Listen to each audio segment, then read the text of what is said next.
Hello friends, welcome to my channel. So in this video I am going to show you how you can update your Google Play Store all apps all at once click.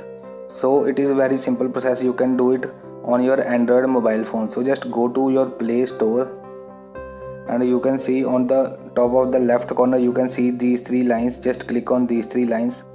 Then you can see here all the options here. Just click on the first option, my apps and games. So just click on my apps and games here. So here you can see all the install apps you can see here, and updates you can see. So you have, if you want to update all at once, just click on update all. You can see update pending 7, update all. So after also you can stop if you want. So click on stop. And if you want to update one by one and you don't want any other application to update automatically, just click on one by one. So right now I just have to update my YouTube. Then you can see Gmail.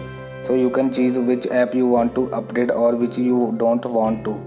So it is very simple process. You can do it on your Android mobile. So if you like this video, please subscribe to my channel for more video like this. So see you again in next video.